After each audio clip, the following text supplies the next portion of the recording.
దాసులు ఉన్నారు అనుకో, ఒక రాజు దగ్గర 10 మంది దాసులు అంటే పని చేసే వాళ్ళు ఉన్నారు. 10 మంది లేకపోతే ఎంతమంది అని చెప్పలా. మళ్ళీ 10 మంది ఏడున్నారు సార్ బైబుల్లో, 10 మంది లేదే అని అడిగాను నన్ను. అంటే నేను ఎగ్జాంపుల్ చెప్పిన, ఒక 10 మంది ఉన్నారు అనుకో దాసులు.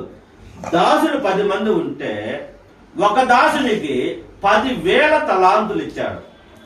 ఒక తలాంతు 3,600 ఉన్నది, కింద పుట్టినోట్లు ఉన్నది, మీరు చూసుకుంటే అని ఉంటారు. ఒక తలాంతు వచ్చేసి ఎంత ఉంటుంది?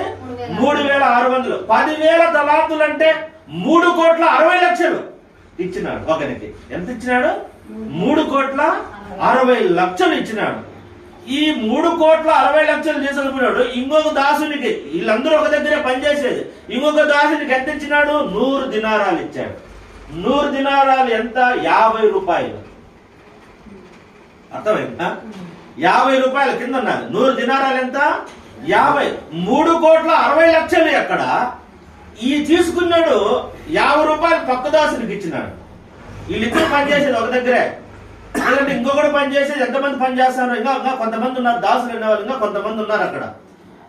ఈ దాసులందరూ ఒక దగ్గర పనిచేస్తే వాళ్ళ యజమాని, వాళ్ళ ఓనర్ ఏం చేశాడంటే ఒకరికి 3,60,00,000 ఇచ్చినాడు, ఒకరికే ఇచ్చినాడు. ఆ ఒకడు ఇంకొకరి పక్వానికి ఏమి ఇచ్చినాడు? 50 రూపాయలు ఇచ్చినాడు. 50 రూపాయలు ఇస్తే అప్పుడు రాజు వచ్చినాడు, రే నా లెక్క కట్టేరు నాకు అన్నాడు. ఎవరు? ఓనర్, యజమాని వచ్చి ఆ 3,60,00,000 నా అప్పు చెల్లించరా నాయన అంటే, చెల్లించేటప్పుడు ఏం చేసుకొచ్చినాడంటే అక్కడ ఏముంది?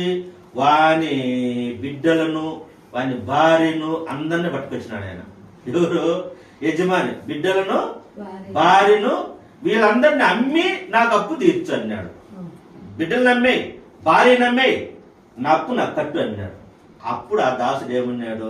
ఓర్చుకో నా బిడ్డలా, నేను మళ్ళీ చెల్లిస్తాను, నా మీద కనికరం చూపించు, నా మీద జాలి చూపించు, ప్రాధాయపడినాడు. నా బిడ్డలను భార్యను అమ్మేసి నేను దిక్కులేనాడు అయిపోతానని ఏం ఏడ్చినాడు, కాళ్ళు పట్టుకున్నాడు, ఏం చేసినాడు? ఏడిస్తే ఏం చేసినాడంటే, నువ్వు అప్పే కట్టద్దు పోరా నాయన, నీకు ఫ్రీగా ఇచ్చేస్తాను నేను 3,60,00,000. ఏం చేసినాడు? ఆ బాండ్ పేపర్ ఏం చేసినాడు? నువ్వు నాకు ఇంక కట్టాల్సిన పనులు అప్పు, నువ్వు ఏ రూపాయి కూడా ఇవ్వద్దు పో. ఎందుకంటే ప్రాధాయపడినప్పుడు కనికరపడినాడు దేవుడు, కనికరం చూపించాడు. కనికరం చూపించిన తర్వాత వీడి ఇంటికి వినాడు. గుమ్మనా ఉండద్దా?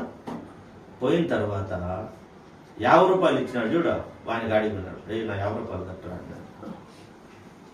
లేదురా నాయన 50 రూపాయలు లేదు స్వామి అని వాడు అంటే 50 రూపాయలు కట్టమని వాడిని జైల్లో వేయించినాడు. చూడు, చెరసాల్లో వేయించినాడు. నువ్వు 3,60,00,000 ఆయన దగ్గర రుణము మాఫీ చేసుకునేవే, 50 రూపాయలు నువ్వు క్షమించలేవా? 50 రూపాయలు, 50 రూపాయలకి ఎక్కడ, కోట్లకి ఎక్కడ క్షమించలేకపోతే ఆ 50 రూపాయలు కట్టేంత వరకు అని చెరసాలలో వేయించును అనే మాట ఉన్నదా? చెరసాలలో వేయించినాడు.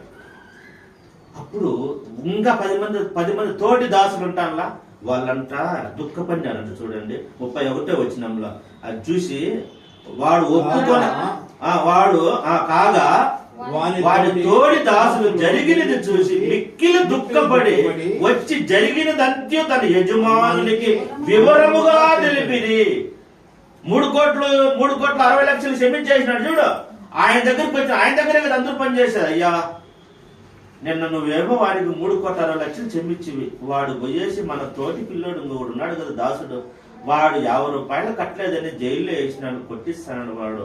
అది చూసి మేము దుఃఖపడినాం, తట్టుకోలేకున్నాం, బాధపడినామని ఎవరు చెప్పినాలో?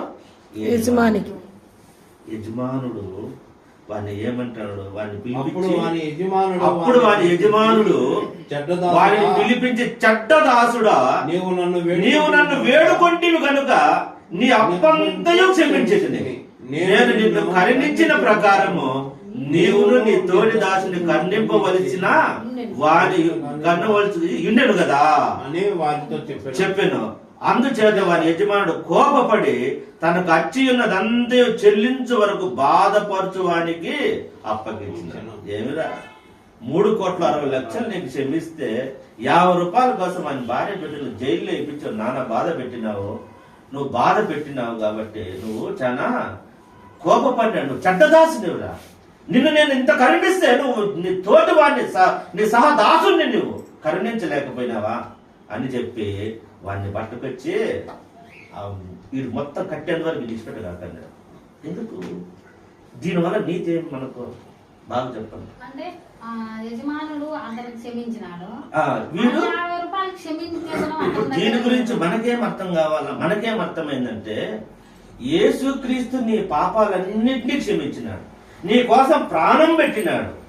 దేవాది దేవుడే నీ పాపాలు, ఎన్ని పాపాలు, విస్తారమైన పాపాలు, 1000 కోట్లుండే పాపాలు క్షమిస్తే నీ తోటి దాసుడు, నీ పొరుగింటోడు నీ మీద ఒక మాట అంటే వాడిని పట్టుకొని కొట్టి జైలుకి ఇప్పించి వాని కథ అంతా చూచాను, నువ్వు వాడిని తిరిగి సాధించనువే. నేను నీ ఎన్ని క్షమించినా, నేను నీ పాపాలు ఎన్ని క్షమించినా, నీ హృదయంలో పాపము, జన్మలో పాపము, నీ మాటలో పాపము, నీ చూపులో పాపము, ఇన్ని రకాల పాపివి పరలోకానికి తీసుకుపోవాలి నేను క్షమిస్తే, నువ్వు నన్ను నీ ఎడలో ఇంకొకటి చేసి క్షమించకపోతే నేను నిన్నెట్లా క్షమిస్తా? ఈరోజు అదే మనకు పాఠం. మన అంశం ఏమిటి? నువ్వు ఇతరులను క్షమిస్తే దేవుడు నిన్ను క్షమిస్తాడు. ఒక లింక్ పెట్టినాడు. మనం పరలోక ప్రార్థన అదే చెప్పేది. మా అపరాధములు క్షమించిన ప్రకారము, మేము ఇతరుల అపరాధాలు క్షమించిన ప్రకారం మా అపరాధాలను క్షమించు దేవా అని అడుగుతున్నానే. నువ్వు నీ ఎడల చేసిన మాటలు నువ్వు క్షమించలేకపోతే నేను కూడా క్షమించను. తిరిగి నీ ఖాతాలో, నీ అకౌంట్లో వేస్తాడు ఆ కొంత. ఇప్పుడు క్షమించేస్తాడు. మనం ఇంటి మీద తర్వాత మన ఇంటి పొరుగింటాడు ఏదో ఒక మాట అంటే వారి మీద ఖర్చు పెట్టుకుంటే మళ్ళా నీ పాపాలన్నీ మళ్ళీ నీ అకౌంట్లో వేస్తాడు. నీ అకౌంట్లో వేసి యాడికి పోతాం? నరకానికి పోతాం. స్వర్గానికి పోలేము, వైకుంఠానికి పోలేము. యాడికి పోతాం? ఆయన క్షమించినాడు. ఈరోజు మనం ఆలోచన చేయాల్సింది